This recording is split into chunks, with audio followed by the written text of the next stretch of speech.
పేద ప్రజలకు కూడు గూడు గుడ్డ అందించిన ఘనత అన్న నందమూరి తారక రామారావుకి దక్కుతుందని తెలుగుదేశం పార్టీ నాయకులు గుజ్జు లక్ష్మణరావు బాబు, గోపిశెట్టి బూరయ్య పేర్కొన్నారు. కాకినాడ కొత్తపేట మార్కెట్ వద్ద గల ఎన్టీఆర్ విగ్రహం వద్ద తెలుగుదేశం పార్టీ నాయకుల ఆధ్వర్యంలో ఎన్టీఆర్ జయంతి కార్యక్రమం ఘనంగా జరిగింది. డివిజన్ టీడీపీ నాయకుడు గుజ్జు లక్ష్మణరావు బాబు ఆధ్వర్యంలో జరిగిన తెలుగుదేశం పార్టీ నాయకులు, కార్యకర్తలు ఎన్టీఆర్ విగ్రహానికి పూలమాలలు వేసి నివాళులర్పించారు. ఈ సందర్భంగా గుజ్జు లక్ష్మణరావు బాబు, గోపిశెట్టి బూరయ్యలు మాట్లాడుతూ సూర్యచంద్రులు ఉన్నంత వరకు అన్న నందమూరి తారక రామారావు ప్రజల హృదయాల్లో చిరస్థాయిగా నిలుస్తారన్నారు. ఈ కార్యక్రమంలో టీడీపీ నాయకులు కాలభీమ, స్వీయవరపు ఆనంద్, నేల బాబురావు, అవ్వా సత్యబాబు, గొడ్డేటి వాసు, ఎస్కే జానీ, రిక్కా లక్ష్మి, చెల్లా వెంకన్న, రిక్కా సత్యబాబు, పసుపురెడ్డి వెంకటేశ్వరరావు, ఓం ఫౌండేషన్ అధినేత భాస్కర్, గోవిందు, బాలకృష్ణ, సిరపు అప్పలరెడ్డి, నీలాపు సత్యనారాయణ, కేబుల్ అప్పారావు, అలజంగి అప్పారావు, అవ్వ అప్పలరాజు, కొట్నూరి వీరబాబు, బైరెడ్డి, అడమాల సత్యనారాయణ పాల్గొన్నారు.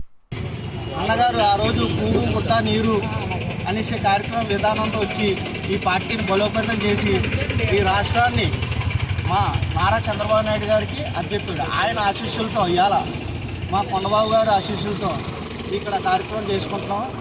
మహానాడుకి వాళ్ళందరూ వెళ్ళినా సరే మినీ మహానాడు కింద ఈ 3 వార్డులు కూడా కలిపి మంచి పండగ కింద చేసుకుంటున్నాం. అందరికీ కూడా అన్నగారు జన్మదిన శుభాకాంక్షలు.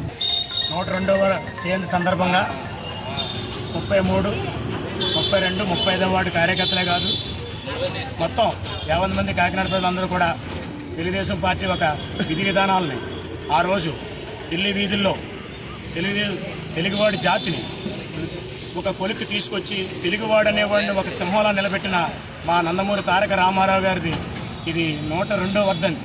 ఆ రోజు నుంచి జయంతి ఆ రోజు నుంచి ఈ రోజు దాకా కూడా మా ప్రియతమ నాయకుడు నారా చంద్రబాబు నాయుడు గారు ఏ రోజైతే తెలుగుదేశం పార్టీ 83లో స్థాపించారో ఆ రోజు నుంచి ఈ రోజు దాకా కూడా ఎన్నంటుండి తెలుగువాడి జాతిని మొత్తం ఇండియా అంతా కూడా స్థాపించేలాగా ఎలుగెత్తి చాటిన మా యజమాన నాయకుడు మా చంద్రబాబు నాయుడు సారథ్యంలో తెలుగుదేశం పార్టీ ఇప్పుడే కాదు ఇంకో 43 సంవత్సరాలు కూడా ఇలాగే సాగుతుందని సాగాలని మనసారా కోరుకుంటూ సెలవు తీసుకుంటాం.